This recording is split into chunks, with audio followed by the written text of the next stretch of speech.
Basi bwana, kwenye kufanya usafi bwana, ikafika zamu ya kutoa huu mtungi mnaoona, mtungi wa bibi huu, makazi ya hichi kiumbe. Nikatoa nje bwana. Nilichokuja kukutana nacho baada ya kutoa huo mtungi ni hatari tupu. Nikatoa mtungi hadi hapo nje. Na mama naye usafi unaendelea jamani. Kama nilivyowaambia, tunafanya usafi kwa mama. Tunaanza kubadilisha maisha ya mama. Tunaanza kubadilisha maisha ya mama.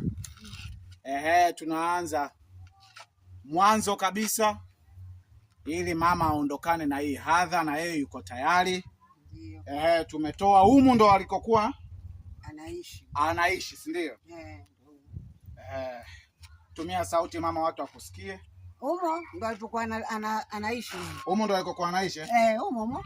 Nisubiri hapo nakuja. Haya. Kwa hiyo sasa lakini pia mama aliniagiza mtama jamani. Huu mtama tunatengenezea togwa kwa ajili ya tambiko. Tutakapokwenda huko kwenye kaburi la wazee, kwenda kurudisha huu mzigo. Naenda kurudisha kule makaburini. Kwa mwenyewe. Nikampe mzigo wake.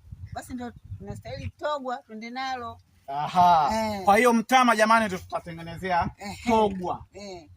Kama mnavyoona tumeanza kubadilisha nyumba imebadilika, lakini mlango wetu kule bado tumeuacha kwa sababu ndio sehemu ambayo anatakiwa apite, lakini tukifanikiwa kuurudisha mzigo ina maana kule tutaziba. Na huku badala ya huyu inabidi sasa tujenge mabanda ya kuku, mama yetu aweze kufuga kuku.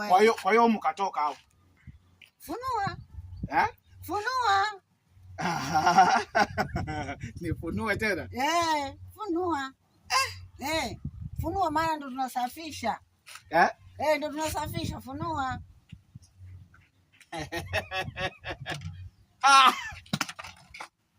Usiogope. Oya mpiga picha, hebu njoo na kamera yako. Njoo. Usiogope. Jamani, kama mnavyoona jamani. Kiumbe kipo humo. Kimekaa na hayo mayai mama, naona kuna mayai vipi mule? Hayo mayai? Hayo mayai ndio ninanunuaga tray nzima na yaweka huko. Anakula mwenyewe, akijisikia njaa anakula. Akijisikia njaa anakula, ndio hivyo amebaki hayo. Basi jamani, huu mtungi ndio nyumba. Ndio anamokaa humo. Ndio anapokaa. Na kama